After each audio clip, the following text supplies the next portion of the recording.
nos encontramos con Juan Carlos Ubillús, escritor, y con Rafael Tapia, sociólogo, para conversar sobre el manuscrito Guarochirí y sobre lo que significó para el mundo andino, o cómo enfrentó el mundo andino, o cómo se interpreta desde el mundo andino el momento de el quiebre de esta cultura en su encuentro con España. No vamos a hablar de Francisco Pizarro, vamos a hablar de el manuscrito Guarochirí. Rafael Tapia, ¿cómo entramos a este tema? Bueno, una de las principales llamaradas, diríamos, de conocimiento que nos producen los manuscritos es la potencia del momento mítico. Es algo así como una caja central, de un imaginario central en los términos de Castoriadis, en los que los elementos que constituyen, desde las huacas en particular como concepto y su encadenamiento de relaciones, que constituyen aquello que fundamenta la reproducción social del conjunto de macroetnías que luego van a internamente atrapar formas españolas como son los alcaldes varas, las comunidades indígenas, ahora los municipios de base muy local como los municipios de centros poblados y los distritales, nos permite más bien encontrar que los dos momentos que parecen extremos y algunos consideran que están de hecho en tensión, y lo están en algún momento, de lo comunal originario, que está, diríamos, en donde habitan estas formas transformadas pero muy vivas de elementos míticos, y obviamente el momento cholo emergente donde el individualismo es igualmente intenso y donde también, sin embargo, aparecen formas de agregación comunitaria. Pero esta pregunta sobre qué implica 500 años frente a una sedimentación de 2000, 3000 años previos de esta composición mítica, nos llevó en el grupo que estamos acercándonos a Arguedas, nos atrapó en los manuscritos, porque encontramos ahí un encadenamiento en 30 y tantos capítulos. Lo que hace el extirpador es hace un reporte a Roma de 8 capítulos, además inconclusos. Sí. Por eso se dice que son inconclusos los manuscritos, pero no, los manuscritos sí están de alguna manera completos. Los 30 y tantos relatos, y ahí está el desafío, es comenzar a construir interpretaciones que nos den cuenta de los diferentes momentos de esta mitología, ¿no? La pregunta de cómo aparece en esta complejidad la irrupción española está en el capítulo que vamos a comentar ahora, el capítulo 14, cuando casi enteramente en el plano mítico, Cuniraya le dice al Inca: hijo, tú quieres saber quién soy yo, ahora lo vas a saber. Vamos al Titicaca y ahí te diré quién soy, ¿no? Desde ahí empieza una relación extraña, porque si uno mira bien la centralidad de todo lo que se desenvuelve desde lo Inca, aparece aquí como que hay una huaca que le dice hijo al Inca, y es la misma huaca que dice que es el padre de Pariajaja, el gran nevado agregante de toda la región, y en cuyo vértice se desenvuelve todos los relatos del manuscrito. Y de pronto es esta huaca la que va a señalarle al Inca, una vez que su hermana viene desde Pachacamac, lo deslumbra, y le dice el Inca a sus principales inmediatos: tú serás Huayna Cápac, el histórico, yo, Huaca, no dice esto por supuesto, con mi colla me voy a sumergir, como me lo indica Cuniraya, en el mundo subterráneo, los ríos subterráneos, ¿no? Esta imagen potente, y también le dirá Cuniraya: yo viviré también en el Pacha que va al otro lado, y ya no nos encontraremos. Juan Carlos, este mandato, porque es un mandato lo que plantea Rafael, ¿cómo lo interpretamos? ¿Qué es lo que nos está queriendo decir el manuscrito? Primero hay que esclarecer un poco la figura de Cuniraya, ¿no? Se dice en el capítulo 1 que Cuniraya crea a los hombres. En el capítulo 15, y cito textualmente, se dice: Cuniraya existía desde tiempos muy antiguos. Antes de que él existiera no había nada en este mundo. Fue él quien primero creó los cerros, los árboles, los ríos y toda clase de animales para que el hombre pudiese vivir. Entonces me parece que acá queda claro en el capítulo 15 y sobre todo en el capítulo 14 que él es el primer animador del mundo andino y es el primer ordenador. Me parece que hay una centralidad de Cuniraya Huiracocha con respecto al mundo andino. Es un dios pagantino. No es un personaje cualquiera. No, es el origen de todo. Es el que anima todo y que me parece que el que sostiene los diferentes órdenes que pueden existir en el manuscrito. Digamos que él sostiene el orden de Yananyanka, Tantanyanka, que es el origen confuso de todo el caos, el orden de Guayaocarhuincho, el orden de la abundancia y el exceso, y el orden de Pariacaca, que es el orden del equilibrio. Entonces, que es un dios animador, ordenador, importantísimo, y que es este que viene a despedir al Inca cuando viene el fin. Y entonces él le dice lo siguiente, entonces es importante, el animador, el creador, el ordenador de este mundo, digámoslo así, le dice a Huayna Cápac, tú entra por aquí y yo entro por acá, no nos volveremos a encontrar. Entonces hay dos momentos acá, hay un momento en el cual Huayna Cápac se va con esta mujer rubia de cabellos dorados y de traje excelso, se va con una mujer que precisamente tiene los mismos atributos de Chaupiñanca, que se muestra y se retira, porque cuando el mensajero lo trae en la cajita, se le muestra y cuando lo ve el mensajero, la ve el mensajero, ella inmediatamente se esconde. Entonces es el atributo de lo femenino, el atributo de lo que aparece y se retira, el atributo de lo genésico, la posibilidad de procrear algo nuevo. Entonces, por un lado, el Inca tiene la posibilidad de crear algo nuevo con esta mujer, pero luego el ordenador de este mundo, Cuniraya Viracocha, le dice, no nos volveremos a encontrar, no nos volveremos a encontrar. Entonces, claro, que está diciendo este mundo ya no va a ser nuestro mundo. No va a ser nuestro mundo, pero lo que yo interpretaría lo siguiente, diría que es muy fácil leer aquí el Incarrí, decir que se trata de la posibilidad de recrearse del Inca a través de esta mujer y que el Incarrí es, digamos, lo que vendría. Pero hay que recordar que este es un mito de Huarochirí, que si bien los huarochirianos eran bastante aliados a los incas, no es, digamos, ellos no son... el Interland de Cusco. Claro. Entonces, lo que le dice es, por un lado va a haber la posibilidad de la creación, y por el otro lado le dice, no nos volveremos a encontrar. Yo lo leería en el sentido de que lo andino regresa, va a retornar, pero eso que retorna ya no será el Incarrí, ya no será el Inca, será otra cosa. Habrá un regreso a través de Cuniraya Viracocha, pero ese regreso, en mi interpretación, excede al Inca. Rafael, ¿tú coincides con esta interpretación? No, yo diría que ¿O discrepas? Tengo un matiz que al final termina generando una imagen distinta. Las huacas son potencias vivificantes que animan y ordenan, que civilizan, pero también hay huacas que instauran, siguiendo esta imagen de imaginarios centrales, instauran determinado tipo de relaciones que da soporte fundamental a otras relaciones igualmente importantes a nivel mítico.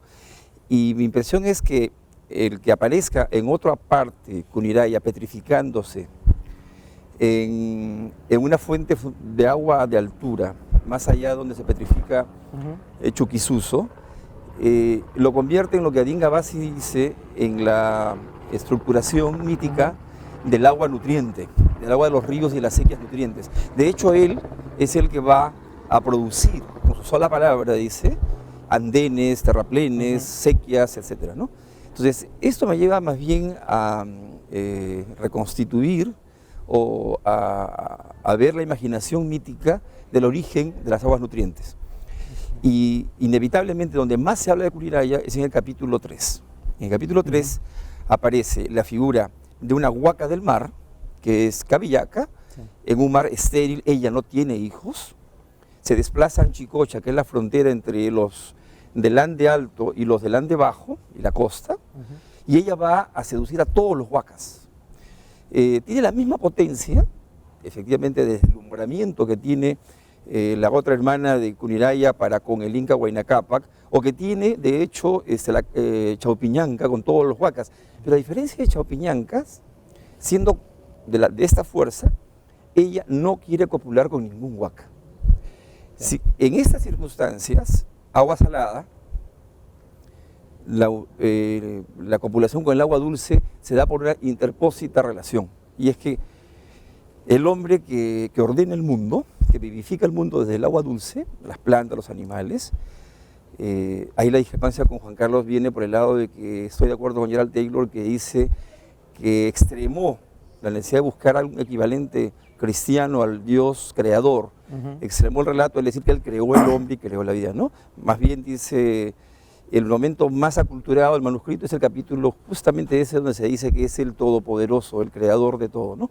Dice que explícitamente ahí hay una fijación cristiana en el manuscrito, y si fuera así, entonces Kuniray aparece no tanto en el momento del desorden absoluto, que es equivalente al momento donde todavía Cabillaca está saliendo de un mar estéril. En ese momento tengo la impresión que aún no está cristalizada la figura de Kuniray. Kuniray ya se cristaliza cuando él, en posición de una golondrina de cola larga, lo que le llamamos el chaucato en la tradición costeña central, va a inocular su semen en un lúcumo, y ella, seducida, disculpen, por la fuerza de este huaca, al que sobre todo los artesanos, los tejedores aclaman, ella se pone a tejer. Y tejiendo es que se come el lúcumo y sale preñada. Una vez que sale preñada, el huaca aparece siempre como la irrupción que en los manuscritos es común. Las huacas del dominio montaraz vienen hechas jirones con vestidos de pobres. Sí. Y este personaje, a la que ella va a despreciar y no va a admitir que su hija sea la hija de este personaje, una vez que sabe que es el papá, va a marchar hacia Pachacamac y se va a petrificar entrando al mar. Eso se va a leer como un suicidio. Quiero llegar al punto nodal. Sí. Él va a ir tras ella, llega al mar y dice el manuscrito, entra, y acá viene la impotencia absoluta. No puede, siendo tan todopoderoso, no puede llegar donde, no puede caminar por el mar más que hinchar el mar y aumentarlo. Es decir, la figura de un río nutriente que ya tiene las aguas que traen una carga enorme de nutrientes, que entra al mar y lo va a nutrir. Ha preñado a Cabillaca y luego viene una segunda preñación del mar. Él va a coger los peces que tiene Uripabi-Huachac, los lanza al mar y dice el manuscrito, empieza la vida en el mar. Es decir, el segundo momento de este ciclo, que sería el origen del origen, donde el mar va a tener vida, la huaca del mar va a tener una cría que amamanta, petrificada. La petrificación es de una huaca que amamanta a su cría, eso sería lo que estaría frente a Pachacamac, y la simétrica de ella es la llama sideral, la huaca que conduce las aguas en el cielo, baja a tomar el agua del mar, las conduce y las precipita como lluvias. Ahora, y ahí se crearía este circuito fundacional de la circulación de las aguas, ¿no? Ahora, lo que entiendo de la interpretación que tú haces es que no es que el ciclo se cierra totalmente. No, para nada. No, o sea, en relación a lo que decía Juan Carlos, o sea, sino que algo queda, que es lo que da origen a un nuevo ciclo. Y no queda un residual. No es cancelatorio. No queda un residual, queda algo central. ¿Por qué? Porque el tejido político inca termina. Tanto así que para conservar la fuerza del inca, el huaca inca, Huinacapa, que es el último inca en realidad, porque no es inca ni Atahualpa ni Huáscar, no cristalizan como incas míticos, el último inca mítico va a dar una historicidad a uno de los incas que van a morir y le dice tú anda, y él muere en unas peleas intestinas. Toda la reproducción de la potencia de los incas vendría todos los revivales incas en el sur, sobre todo desde Cusco y en la parte de Vilcabamba, tiene que ver con este hecho. Este huaca sigue sumergido latiendo, digamos, y sigue latiendo. Ahora, el caso que a mí me parece capital, porque también el propio Parajaja es derrotado, ya no, el culto va a ser extirpado, diríamos, en términos de la hecatombe, cuando van a quemar todos no solamente las conopas que metan a las momias y van a destruir el altar que está en Parajaja. Hay un desorden, pero y acá viene la curiosidad, el padre de este personaje, Pariajaja, va a recuperarse en una unidad mítica central, que es esta renovación de las aguas. Entonces, lo que opera, y esta es mi propuesta, lo que opera en los Andes es una dispersión en microcosmos sociales y míticos de unidades étnicas que van a, como digo, hacer suyo, incorporar formas occidentales precisas, alcaldes varas, comunidades, municipios, y la fuerza, la potencia está en la actualización permanente, acá sigo a Franz Salomón, del Pachacuti interno a la lluvia. Entonces, si la lluvia instaura el sistema de relaciones de reciprocidad con las huacas, esta vez son huacas cristianas, con dos ejes que no son cristianos, el regreso a los muertos en lo que es carnavales, el abra del mediado de febrero y el regreso de la siguiente abra, que es cuando limpian sequía en agosto, o las otras señales fundamentales, llegada de lluvias, fines de octubre, y el momento en el que se cosecha, inicio de mayo. Entonces, si uno mira, en los Andes, desde el siglo XVI y ahora repotenciado con esta fuerza de reoriginalización que existe en los Andes, lo que hay es una multiplicación del efecto, de la operación simbólica, de una parte, estar atentos al momento del Pachacuti y las lluvias, cuando llegan las lluvias y cuando se empieza a cosechar, y no hay en el país mayor condensación ritual que bailar, beber, hasta el punto de quedar casi automatizado, hacer el ritual correspondiente, tanto cristiano como de raigambre originaria, y desarrollar, obviamente, una reinstitución simbólica de la comunidad. O sea, si hay una fuerza que reinstala la comunidad en los Andes, es este sistema mítico con este imaginario central, y curiosamente no se llamará Cuniraya, pero el concepto que hubo una llama sideral que al mear en el Chinchaycocha genera el agua salada, que esta agua de Chinchaycocha llega al mar, se genera el agua salada, y que esa llama bebe permanentemente del mar y genera el agua dulce que luego cae en torrenteras a la sierra. Cuniraya y sus hijos, el Inca y Pariajaja, civilizan, hacen las chacras y los riegos, y luego esa agua retorna al mar. Ese circuito, que sería las huacas de las huacas, diríamos, me parece que permanece incólume. Si no, no nos explicaríamos la fuerza enorme de las dos celebraciones centrales del agua, ¿no? Carnavales, abundancia de agua, desborde de sequías, y falta de agua, inicio del fin del estío, limpia de sequía. Juan Carlos, ¿qué tienes que decir frente a eso? Son varios puntos. Es una interpretación bien, muy compleja, pero que sí, lo que plantea es una discrepancia en relación a la mirada que tienes tú. Primero, esclarecer ciertas cosas, ¿no? Rafael evidentemente tiene razón que las huacas no son dioses. Ese es el primer punto que hay que hacer. Un huaca es animador y ordenador, pero no crea ex nihilo, no crea desde la nada, no es el dios cristiano. Cuniraya Viracocha, efectivamente, en ese momento hay, en el capítulo 15 o en el capítulo 1, hay cierto cristianismo en el manuscrito, pero se reconoce su rol de ordenador central. O sea, yo estoy de acuerdo en que él no crea las cosas de la nada, pero que sí es un ordenador central que está en momentos claves del manuscrito. Eso en principio. Entonces, este ordenador central despide al Inca. Ahora, el segundo punto que hace Rafael es que el mundo andino no desaparece con todo esto, que a un nivel microcósmico, a nivel de las pequeñas comunidades, a nivel de los mitos y los ritos, eso persiste. Eso estoy totalmente de acuerdo. Efectivamente, ese mundo permanece, pero el mito no trata de esas comunidades, se trata de un mito macropolítico.